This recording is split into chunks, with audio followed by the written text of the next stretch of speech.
Winning the Pulitzer Prize after being on the bestseller list for over 40 weeks, To Kill a Mockingbird masterfully crafts a twist to the classic good versus evil theme through a child's eyes and warns about the perils of lingering societal injustice. The law is only as upright as the people who support it.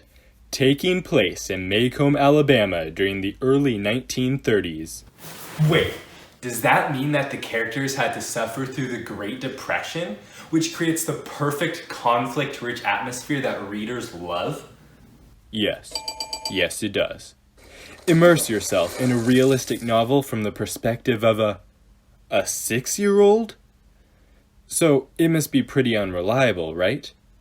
Oh, and that's why nothing is as it seems. Wait, good is still good and bad is bad, right?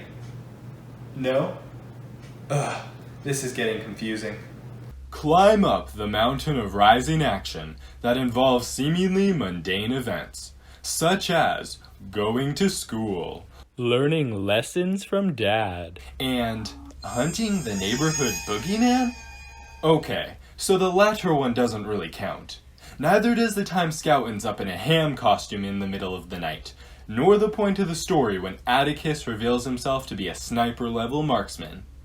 Being shot at and attending a trial at 8 years old for an African-American man accused of rape isn't considered mundane, right? You know, the more I think about it, even though the novel seems to just walk through Scout's realistic daily life, there's a lot more action and improbable developments than one would expect.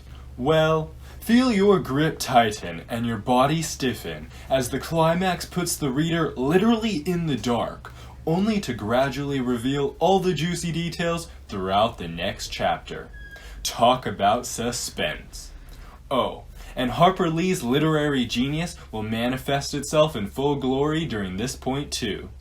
Experience the falling action like you're Sherlock Holmes finally solving the Hound of Baskervilles, and enjoy the satisfaction of an ingenious cyclical element that connects the entire novel together like two Lego bricks. Oh snap! And lastly, walk away from Harper Lee's magnum opus still asking yourself, what does To Kill a Mockingbird mean? After all, the word mockingbird explicitly appears in the novel only 6 times. Well, let me just tell you that if ignorance is bliss, then innocence is a beautiful song that inevitably must end. And if the only legal murder is to kill someone with kindness, then killing that kindness is a sin.